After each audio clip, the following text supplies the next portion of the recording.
আসসালামু আলাইকুম গাইস, সবাই কেমন আছেন? আশা করি সবাই অনেক অনেক ভালো আছেন। আমি Mehedi Hasan, welcome to my 1 number blog. আর আজকে যাব ঘুরতে। আর অবশ্যই বুঝে গেছেন থাম্বনেল দেখে যে আজকে কোথায় ঘুরতে যাব।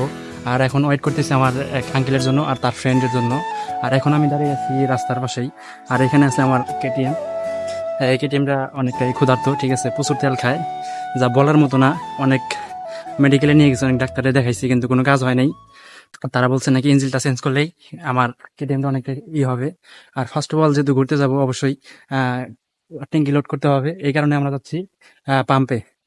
তো যাওয়ার জন্য রেডি হইতেছিলাম, হঠাৎ করে আমার এক বড় ভাইয়ের মানে গাড়ির সামনের চাকা পাঞ্চার হয়ে গেছে। দেখতে পারতেছেন ওই যে আসতেছে, সে মানে অনেক দূরে আছে। পিছনে আরো দুইজন আছে, তারা হয়তো ওই যে পিছন পিছন আসতেছে। আর গাড়ি জানেনি তো মোটর সাইকেল ধাক্কা নেয় কতটা কষ্ট। আর এইদিকে আমি এখানে দাঁড়িয়ে দাঁড়িয়ে আশেপাশে অনেক মানুষ, অনেকটাই নার্ভাস ফিল লাগতেছে, কারণ এইভাবে পাবলিক প্লেসে কোনো সময় ভিডিও বানাইনি বা কথা বলিনি। আর ওইখানে আসতেছে, আর ওই পাশে আরো আঙ্কেল এবং আঙ্কেলের ফ্রেন্ড এর দোকানে বসে আছে। তো একসাথে যায় গাড়ির লিকটা ঠিক করে তারপর আমরা যাবো আমাদের গন্তব্যস্থলে। দেখতেছেন আমাদের গাড়ি সামনে আন্ধার হয়ে গেছে, আর যাইতেছি হচ্ছে মেঘারে গেছে নিয়ে।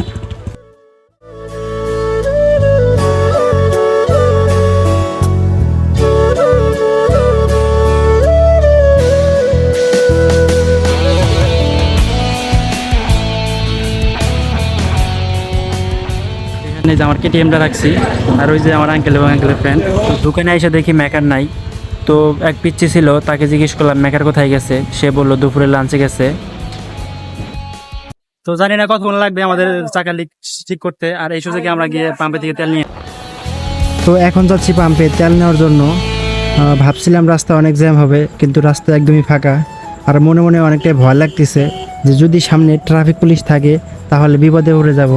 কেননা গাড়ির কাগজপাতি, আবার ড্রাইভিং লাইসেন্স এবং কি হেলমেটটা পর্যন্ত আমাদের কাছে নেই। যদি সামনে ট্রাফিক পুলিশ থাকে তাহলে অবশ্যই মামলা খাবো। ভয়ে ভয়ে সামনে যাচ্ছি, জানি না আল্লাহ কপালে কী রাখছে। তো আল্লাহ বাঁচাইছে, যেখানে ট্রাফিক পুলিশ বসে সেখানে ট্রাফিক পুলিশ ছিল না। তো দেখতে দেখতে আমরাও পাম্পের কাছে চলে আসছি।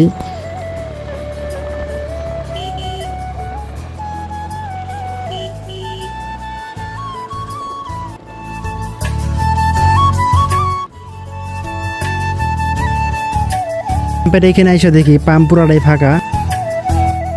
তো শুধু একটা মোটর সাইকেল ছিল।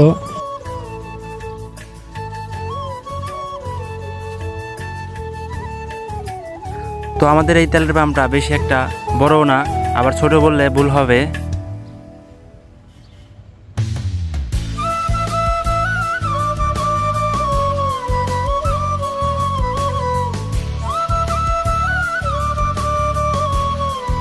তো প্রায় 10 মিনিট অপেক্ষা করার পরে ফাইনালি আমরা তেল নিয়ে নিলাম।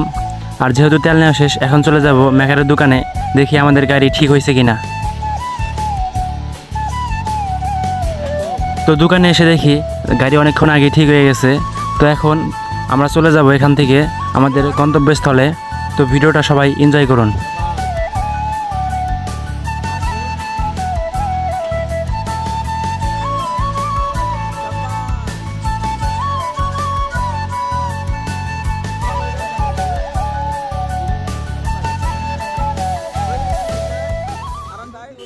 ফাইনালি কিন্তু ওদেরকে আমি পিছনে রেখে আসি, ওরা কিন্তু অনেকটাই পিছনে পড়ে যায়।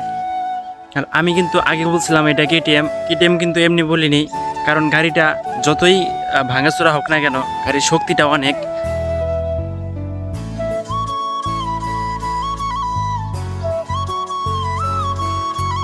আর সামনে যেটা দেখতেছেন এটাই কিন্তু ভারতের মেন বর্ডারটা। আর আমরা এইখানে দেরি করব না, কারণ এইখানে থাকলে বাংলাদেশের যে সেনাবাহিনীগুলো আছে তারা অনেক বকাবকি করে এবং কি কান ধরে উঠবোস করায়। তাই আমরা আরও যাব উত্তর দিকে, কারণ সেইখানে গেলে ডাইরেক্ট আমরা বর্ডারের কাছে যাইতে পারবো, তার কাটার সাথে কাছাকাছি যাইতে পারবো, কারণ ওইখানে তেমন একটা নাই, চাপ নাই। তো এখন আমরা ওইদিকে যাব। আর এটা যেহেতু গ্রামের ভেতর দিয়ে রাস্তা, তাই বেশ কিছুক্ষণ সময় লাগবে এখান থেকে যাইতে। বৃষ্টি হওয়ার কারণে রাস্তা একদম নষ্ট হয়ে গেছে, তাই যাইতে আমাদের অনেক কষ্ট হইতেছে।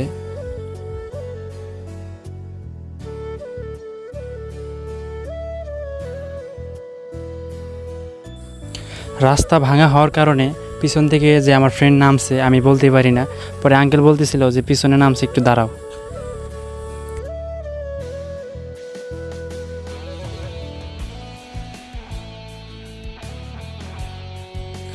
আর আমরা যেহেতু গ্রামের ভিতর দিয়ে আসছি, রাস্তাটা অনেকটাই খারাপ ছিল, কেননা অনেক বৃষ্টি হওয়ার কারণে রাস্তা পুরোটাই নষ্ট হয়ে গেছে, কাদা দিয়ে ভর্তি ছিল। প্রায় 5.5 কিলো জায়গা আসার পরে ফাইনালি আমরা সেই ভারতের বর্ডারের কাছে আসলাম। আর এখন যে কাজটা করব, গ্রামের স্থানীয় যারা আছে তাদের কাছে জিজ্ঞেস করব যে বর্ডারের কাছে যাইতে দেয় কিনা। যদি যাইতে দেয় তাহলে আমরা যাব, আর যদি যাইতে না দেয় তাহলে আমরা যাব না। আগে তাদের সাথে কথা বলে দেখি যে বর্ডারের কাছে যাইতে দেয় কিনা। আর সামনে দুজন স্থানীয় কাজ করতেছিল মাঠে, তাদের কাছে গিয়ে জিজ্ঞেস করবো এখন যে বর্ডারের কাছে যাইতে দেয় কিনা। আর এইখানে নামার পরে সবাই অনেকটা খুশি ছিল এবং কি অনেকটা এক্সাইটেড ছিল।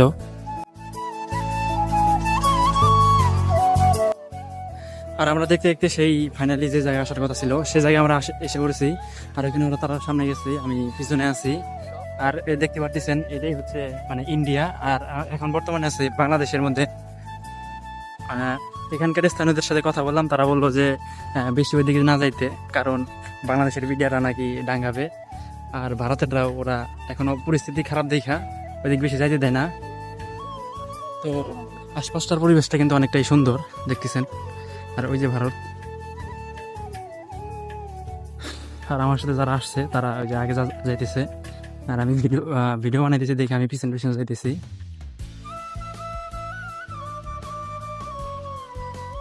তো আজকের ওয়েদারটা কিন্তু সুন্দর, আসলে চমৎকার একটা জায়গা এখানকে, ঠিক আছে। যা আপনি যদি এখানে না আসেন, না ঘোরেন, তাহলে হয়তো বুঝতে পারবেন না যে এই জায়গাটা কতটা ভালো, ঠিক আছে। আর যাচ্ছি খেতের আইল দিয়ে, যাইতে কষ্ট হইতেছে, যাই হোক সমস্যা নাই, তাও বেশি দূর যাবো না আর কি। অনেকটা এক্সাইটেড লাগতেছে, কারণ মানে এই পরিবেশে কখনো ঘোরা হয়নি এত মানুষের সাথে। আপনার সাথে যে ফ্রেন্ডগুলো আছে এবং আমার আঙ্কেল আছে, তার ফ্রেন্ডগুলো আছে, ঘোরাঘুরি করতেছি। আর অনেকটাই নার্ভাস লাগতেছে, কেননা এইভাবে কোনোদিন ভিডিও বানাইনি। আর হ্যাঁ, আরেকটা কথা, আর এটাই কিন্তু আমার ফার্স্ট ভিডিও, এর আগে আমি কখনো ভিডিও বানাইনি। আমি একটু জুম করে দেখাই যে ভারতের এইটা, এই যে অনেকটাই দূরে আছি, ওই যে ভারতের মানুষ এগুলা, ওইটা রাস্তা সীমানা, অনেকটাই মানে ভেতর সাইডে আছি আমরা।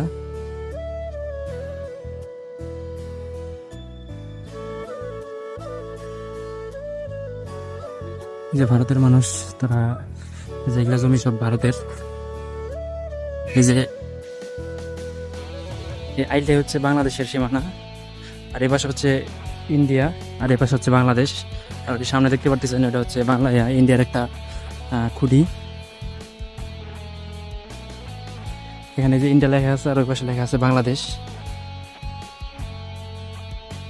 তো অনেকটা ভয় লাগতেছে, কারণ মানে যখন তখন বিডিআর আসতে পারে, বাংলাদেশের যে বিডিআরগুলো আছে তারা যখন তখন আসতে পারে, কারণ এখানে আসা একদমই নিষেধ। এখানে আসে যারা মানে খেতে জমিতে আবাদ করে, কাজবাজ করে, তারা আসে, সাধারণ মানুষকে আসতে দেয় না, কারণ এখনকার পরিস্থিতি খুবই খারাপ, খুবই ভয়ানক, এই কারণে আসতে দেয় না। আর জানেনই তো দেশের কি অবস্থা, কি পরিস্থিতি। তো আমরা বেশিক্ষণ থাকবো না, কারণ বাড়িতে যা লাগবে, অনেকক্ষণ ধরে বাড়ি থেকে বেরোইছি, খুব তাড়াতাড়ি বাড়িতে চলে যাব। দেখেন ভারতের যে ইটা, ঠিক আছে, তাদের মানে ইটা অন্যরকম, বাংলাদেশের সাথে কোনোভাবে মেলে না, অনেকটাই উন্নত। মানে একটু ফাঁকে ফাঁকে টাওয়ার তাদের নেটের জন্য আর কি। আর বাংলাদেশ তো জানেনি, বাংলাদেশের সরকার কতটা উন্নত করতেছে বাংলাদেশ, একদম আমরা বাংলাদেশে বসে ইউজের ফিল পাইতেছি। আর জানি না ভিডিওটা কেমন হইতেছে, ভয়েসটা কেমন শোনা যাইতেছে না যাইতেছে, তাও জানি না, কারণ আমার কাছে ভালো একটা মাইক্রোফোনও নাই, ফোনে যেটুক রেকর্ড হইতেছে ওইটুকুই। আর দৃশ্যটা কিন্তু সত্যি অসাধারণ, যা বলার মতো না। আর আমরা খুব তাড়াতাড়ি চলে যাব কয়েকটা ছবি টবি উঠে, কারণ তারা বলতেছে যে বেশিক্ষণ থাকা যাবে না, স্থানীয় তারা বলছে যে বেশিক্ষণ থাকলে সমস্যা, যদি ভিডিআর দেখে তাহলে অনেক সমস্যা। আর এখন কিছু পিক উঠে চলে যাব। আর এখন আছি বর্তমানে ইন্ডিয়ার মধ্যে।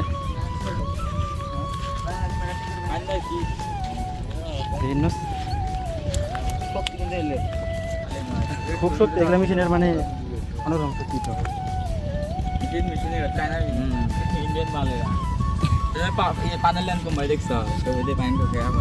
এটা হইতেছে ইন্ডিয়ান মেশিন, বর্তমানে ইন্ডিয়ার মধ্যে আছি।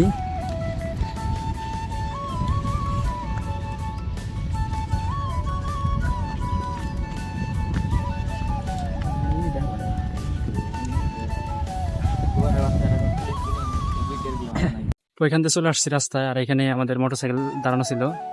তো এখানকার স্থানীয়রা তারা বলছিল যে আমাদের বাসা কোন জায়গায়, তো তাদেরকে বললাম আমাদের গ্রামের নাম। তো এখন চলে যাব, আর ওই যে তারা বলছিল নাকি টিকটক ভিডিও বানাবে। তো দেখি যদি ভিডিও বানাই তাহলে ভিডিও বানিয়ে চলে যাব। তো এখন চলে যাব, কারণ বৃষ্টি হয়েছে অনেকক্ষণ। এই যে পিছনে একটা সাপড়ার কাছে ছিলাম, আর সামনে তারা চলে গেছে, আর এখন আমরা চলে যাইতেছি। আশেপাশে অনেক বৃষ্টি হয়েছে।